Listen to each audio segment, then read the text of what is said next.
অসহ্য ভ্যাপসা গরমে সেদ্ধ হচ্ছে গোটা দক্ষিণবঙ্গ। আবহাওয়া দফতরের পূর্বাভাস অনুযায়ী বঙ্গে বর্ষা ঢুকলেও দক্ষিণবঙ্গে ফের একবার মারাত্মক পরিস্থিতি তৈরি হয়েছে। কলকাতা সহ দক্ষিণবঙ্গের জেলাগুলিতে চরমে উঠেছে এই দুর্ভোগ।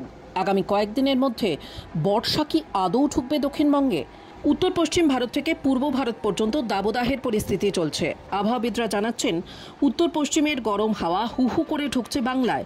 তার জেরেই বিশেষ করে রাজ্যের পশ্চিমের জেলাগুলিতে পরিস্থিতি মারাত্মক আকার নিয়েছে। রাজ্যের পশ্চিমাঞ্চলে 4 জেলার তাপমাত্রা আগামী 72 ঘন্টার মধ্যে 42 থেকে 44 ডিগ্রিতে পৌঁছে যাবে বলেই আশঙ্কা করছে আবহাওয়া দফতর। দক্ষিণবঙ্গে বর্তমানে আবহাওয়ার যা পরিস্থিতি, তাতে আগামী দিন চারেকের মধ্যে বৃষ্টির কোনো সম্ভাবনাই নেই। অর্থাৎ কলকাতা সহ দক্ষিণবঙ্গের জেলাগুলিতে জ্বালাপোড়া এই গরম থেকে মুক্তি এখনই মিলছে না, এমনটাই মনে করছে আবহাওয়া দফতর।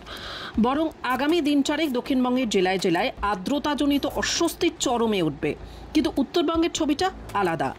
উত্তরবঙ্গে ভারী বৃষ্টির সঙ্গে ঝোড়ো হাওয়ার দাপট থাকবে একাধিক জেলায়। আজও উত্তরবঙ্গে 2 পার্বত্য জেলা দার্জিলিং এবং কালিম্পংয়ের পাশাপাশি একাধিক জেলায় রয়েছে ভারী বৃষ্টির পূর্বাভাস। এবছর নির্ধারিত সময়ের আগেই বর্ষা ঢুকেছে।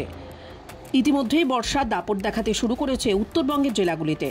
তবে বঙ্গে আগাম বর্ষা এলেও মৌসুমি বায়ু আটকে রয়েছে উত্তরবঙ্গেই।